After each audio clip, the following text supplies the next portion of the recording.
Hanukkah is a festival of extraordinary contrasts. On the one hand, the observances are all very sort of homely, friendly, warm. It's to do with the Hanukkah, with lights and presents and latkes and donuts and children. It's all good fun. And yet, what a contrast to the actual themes of Hanukkah, which are to do with sort of battle and war and oppression and sort of Machiavellian and strategic tasks. It's really curious, isn't it, how a historical event 2,500 years ago actually still has a lot of relevance today, perhaps in a double sense. Firstly, standing up for Judaism, and it could be either against the odds, as the Maccabees were, outnumbered and against a very hostile force, standing up for their Judaism, or maybe standing up for Judaism in good times against the temptations of assimilation. But either way, it's about keeping that flicker, that flame of Judaism burning brightly.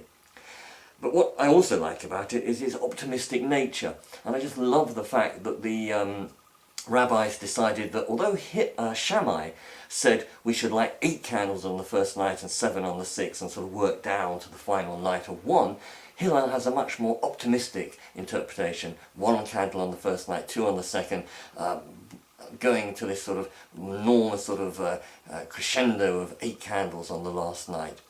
But the thing I really like best is the sort of curiosity that it's an 8-day festival, and yet the miracle was only 7 days, because there was always 1 day's worth of oil to burn for the first night. So why don't we therefore light 7 candles for the 7 nights of the miracle?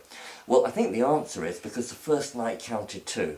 In other words, if they hadn't lit the first jar of oil, that 1 jar of oil, and had that act of faith without which it couldn't have continued, then there would have been no miracle, no festival, no Hanukkah. And sometimes you have to take that sort of leap in the dark. You have to sort of dare yourself to be brave and go ahead, come what may, without which nothing else can follow. So for 7 nights we remember the miracle of the candle that kept on burning, but on the first night we remember, just as importantly, that act of faith without which nothing could have happened.